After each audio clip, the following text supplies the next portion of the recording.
If you're looking for content in the new Last of Us Part 2 Remastered, then Lost Levels might be one of them. There's 3 unfinished levels that were not included in the final game. I have gameplay of all 3 now. They're a little short. I mean, the whole thing is like 15-20 minutes. I also found them to be boring, quick, and of course they are raw and unfinished. Maybe if they were gonna actually include them, maybe they could have finished them up a little bit. But anyways, enjoy this gameplay of the 3 lost levels and decide for yourself. The reason we added this section is there are a few sequences, and we picked the 3 of the best ones, that we cut from the game. Often we build a game that's much bigger than what ends up being the final product. They were months away from being finished, but we wanted to give you an insight of what it's like when we built the game, because often we have this whole thing constructed and it doesn't have final art or audio or dialogue. And here you get to see the building blocks of what it's like when we first string a bunch of these levels together. This is the intro to the first deleted level, and this one is the roughest of the 3. We wanted to show more of how Jackson operates. So this is the festival where Ellie ultimately kisses Dina. This sequence would have come very late in the game as a flashback sequence while you're in the farm with Dina. And we wanted to show what is the rest of Jackson doing, and wanted to put on the stick, make it interactive. So you could see when you're outside, there are all these almost like carnival games that you can play. You could mix drinks, you could play with these kids that are playing a sort of clicker Marco Polo, sit down and listen to conversations. And all the different interactions were first or second pass, very, very early passes. The building blocks are there, but nothing is final. And ultimately, while we were very excited by this sequence, it's pretty fun and lighthearted. It just slowed things too much as we're barreling towards the end of the story at this point. So again, reminder, rough, missing audio, missing animation, missing gameplay tweaks, missing dialogue, but pretty representative of what it would have been. So enjoy.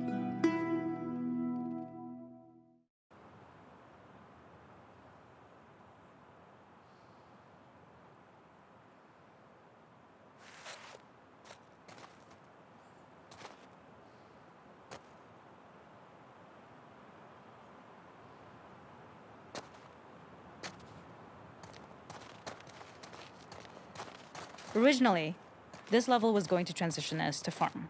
We would go all the way through to the dance, where Ellie and Dina share their first kiss. Then we would play through farm, and when Ellie plays the guitar at night, she would remember the Seth incident. So, the opening for this was a little tricky. We needed it to match at least a little what you might expect emotionally coming from prior beats, because we were already purposefully disorienting you in time and space. Remember, you just came from this huge fight. To jump straight into it would have been a little too jarring. After some back and forth, we rooted it in Ellie's nerves, calling back to her hands shaking in the theater.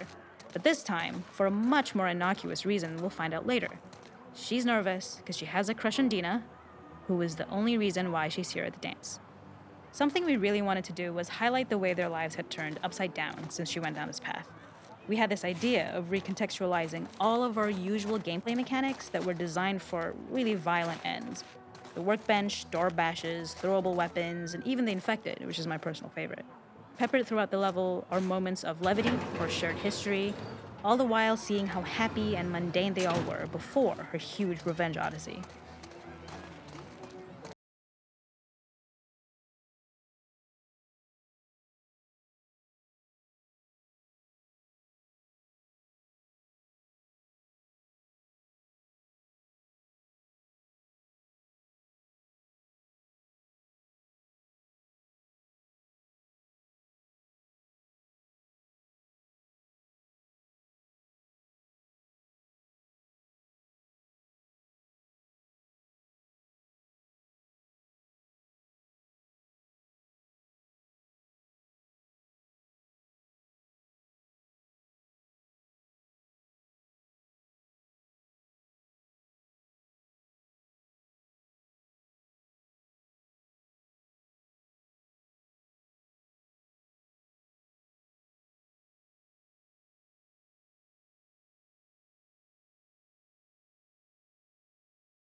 All those lessons would embed themselves in the games that they play.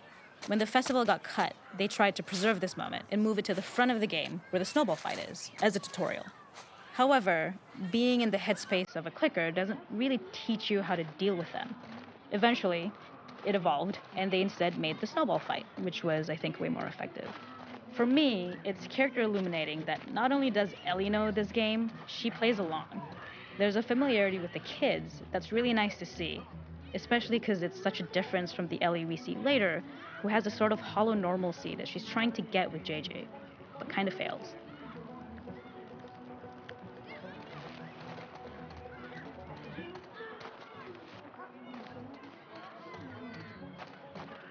There's a hidden spot at the back that was just a bit of fun. It was highlighting Jackson's normalcy with something we would find in a real world. In the back, you would find teenagers finding some alone time with each other in a dark corner of a party. It was rewarding the player for peeking into a hidden corner, but ultimately redirecting them back to the festival. We also had versions of them smoking weed here, despite Maria's consternation, probably having gotten it from Eugene.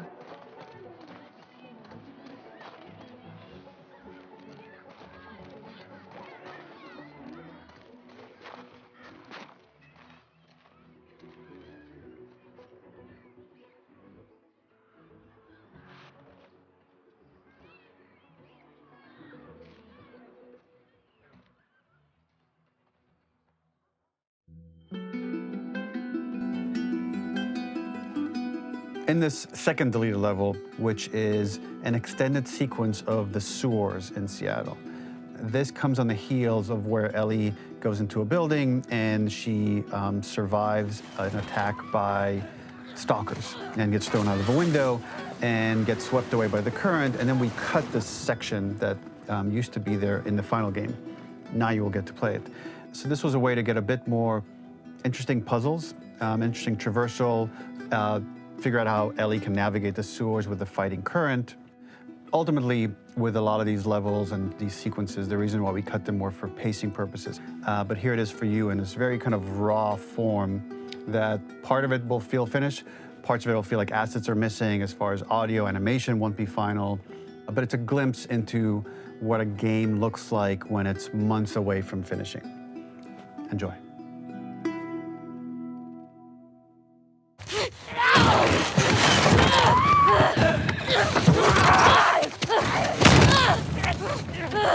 Get off of me!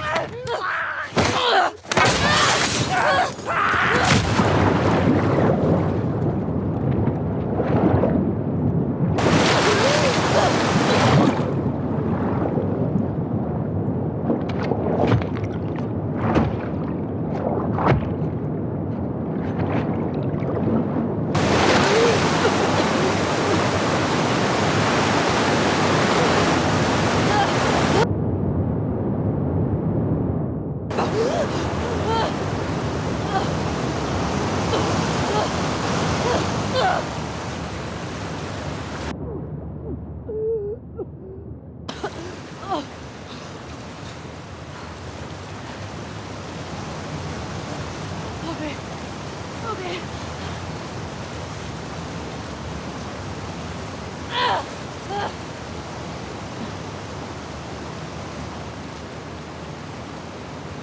Fuck Seattle.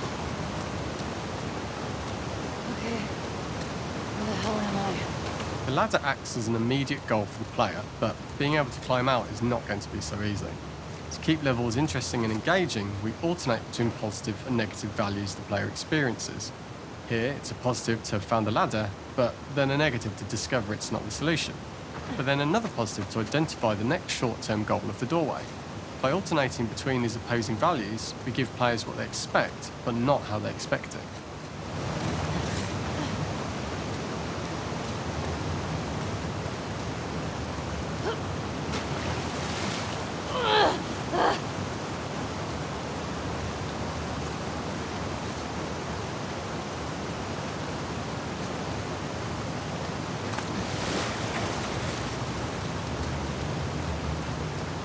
This level, internally known as Find Nora, was quite long in duration as we had to make Ellie traverse a far distance to the opposite side of downtown Seattle. The sewer section was originally longer than what we released the game with, approximately 10 minutes more. This was one of the few areas of the game that used water flow as part of the traversal puzzle. The player has to go upstream to use the current to get to the platform to reach the other side. We mostly cut this mechanic game-wide, however it remained in essence in the section swimming to the aquarium as Ellie when you were avoiding them. When players reach the doorway and enter into the room, they're faced with a dead end. The real reason for this dead end room is that on the reversal, when exiting back out of the doorway, players are faced with the route onwards. A pipe that they'd not been able to see when they were swept past it on the way in, and something that was hidden from view when on the side platforms. The intention here being that the only option is to go off the standard path in order to search for a way out.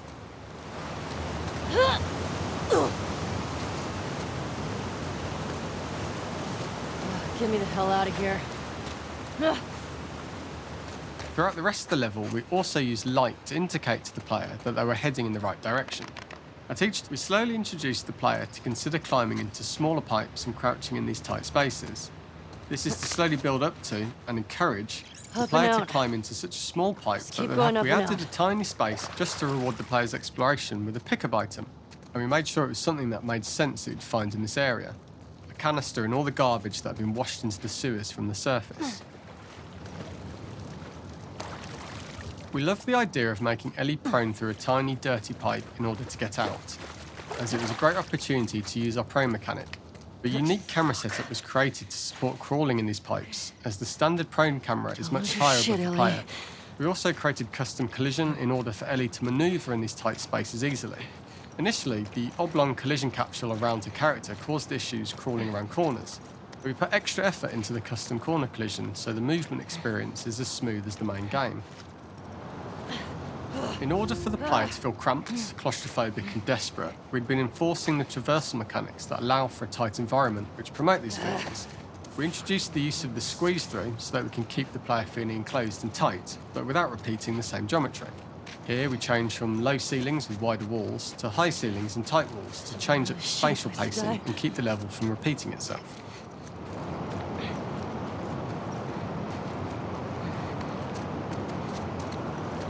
Originally, we had the waterline much higher here, so players had to swim through this tight tunnel. However, from watching user test feedback, it was occasionally causing people to discount the route entirely and turn back on themselves. So to avoid any risk of this happening in the final game, we present a lower water level so the tunnel is as we surface from the water and over the crest of the slope, we reveal what is further in this tunnel, a clicker that sprouted and the fungus has grown on the sides of the pipe. It was great to see people who user tested this area becoming increasingly worried as we forced the player to squeeze past the fungus and inches away from the clicker's face, all the time not being sure whether the clicker might be alive or attack them. Although we aren't as cruel as to force a clicker attack in such close proximity, we do have a payoff for this moment. This clicker momentarily turned into Joel to show Ellie's PTSD from what happened to Joel at the start of the game. Ultimately, we decided to save this moment for the farm level, as it was more impactful there because it could become the centrepiece of that experience. Whereas in the sewers, we weren't able to make it as much of a narrative point and give it the breathing room and reaction time that it deserves, given the tight space.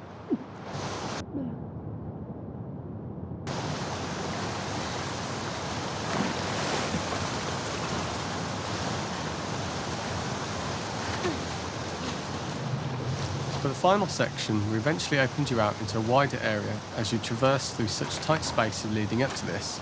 So changing the environmental pacing makes it begin to feel like we're coming to the end of Ellie's ordeal. An earlier iteration used the current that we'd shown at the start for a slightly tougher traversal puzzle to conclude the sewers. The ladder was clearly visible from most of the area, but the player was faced with a fast-flowing torrent of water they couldn't cross. If the player attempted to jump into the water, they were not able to swim across the ladder due to the water's speed. But instead, they had to traverse the pipe running along the top of the space in order to get across the water.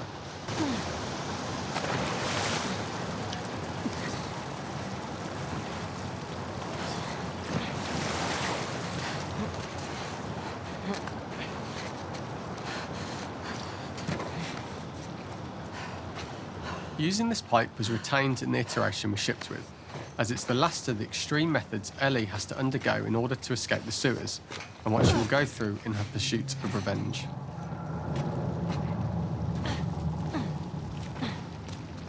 The last ladder climb is quite lengthy, and although we could have trimmed it down to a shorter climb, we liked how this last segment of the journey built anticipation for whether there was success at the top or not after all you've been through. Ultimately, the ladder exits out into the subway station, which is how it connects in the final game. Ellie then has to find her way to the hospital from here, crossing paths with the scars for the first time.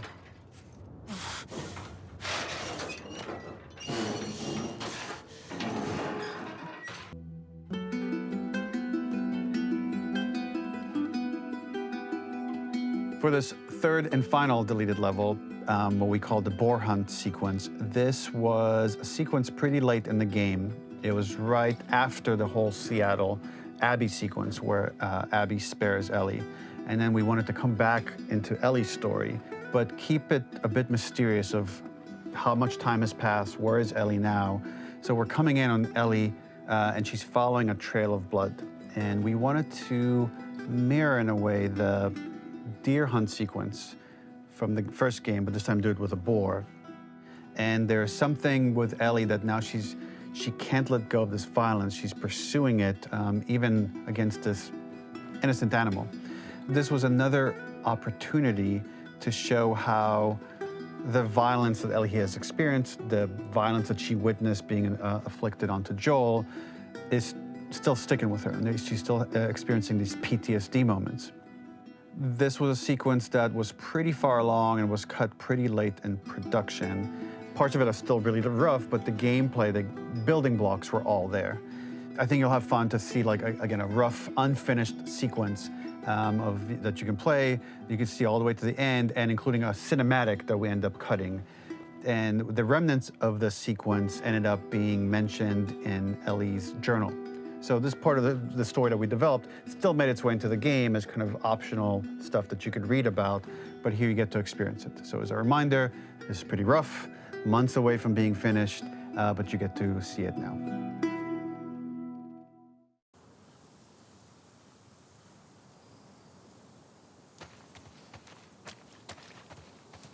So the boar hunt was one of the hardest levels for me to work on. It was a huge challenge with the systems that we had, and we kept trying, but it never felt quite right. Originally, the level happened after the Jackson Festival, which also got cut, but before Farm. Once the festival got cut, it became the prologue to Farm. The intended experience is that we jump forward in time after the fight with Abby in the theater. We don't know where Dina is. We likely assume she's dead because she was just bleeding out. Ellie is alone. Her hair is short. So maybe this is the future or the present. And she's hunting. Hunting who? Abby still? In early iterations of the fight, it was more arena-like. The player slowly whittles down the boar's health. Ellie gets more visceral and more vicious. We get a little worried about her. As the boar gets weaker, more panicked, more feral, and we start feeling sympathetic to the boar was the hope. In all of these iterations, especially of these wider areas, it required custom AI and scripting to make sure it continued to feel organic as an animal, but we really needed it to do specific stuff. It needed to be able to close distances really, really quickly. It needed to charge to attack, but we wanted the feeling of hunting, so we needed to track it down from afar. And we also needed to discourage the player from attacking the boar when it's that close, or it would kind of turn into this melee kerfuffle. How do we do this in our world while keeping the boar believable? We must have gone through 5 or 6 iterations of the boar fight and all, and every single time it changed pretty drastically. We split it into clear phases, where one was like all long range. We tried another where you're getting close and you get the jump on it quite literally. You're jumping off of a rock to attack it. And then finally, we tried a bunch where you almost sort of go around a bunch of trailers and try and wrestle it. We uncovered after some time that taking down a boar over several phases felt very laborious and a little dramatic. It was comically long. It felt too boss-like, a little too gamey. We decided to cut the first few phases, and we opted for a cold open after the boar had already been hurt off screen. So that allowed us to focus on feeling like we're closing in on prey and to introduce the boar when it was at its most dangerous. Already hurt, already feral, much too close for comfort. And so the thinking was it would bring us more into Ellie's mindset. Is this really hunting for food, or is she hunting for some other reason? The gas station was built to highlight the boar's destructiveness. Since it's cramped, the boar feels larger. We also feel trapped, though perhaps it's trapped with us. When it charges, it gets to us quickly, so we must be on our toes. This made it more aligned with Ellie's sort of hunting for trouble mindset. Listening became more important, as well as moving around slowly so it didn't hear you. Could you spot it before it saw or heard you? And could you get a shot off quickly enough so you could dodge out of the way? Or is the shot worth the cost after? It feels like a gamble. By the end of the fight, everything would likely be in shambles. The boar would burst through the back, and Ellie would follow it and finally enact revenge. Got you.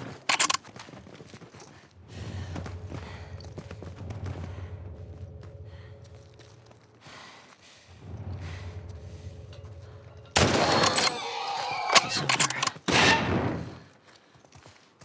Nowhere to run.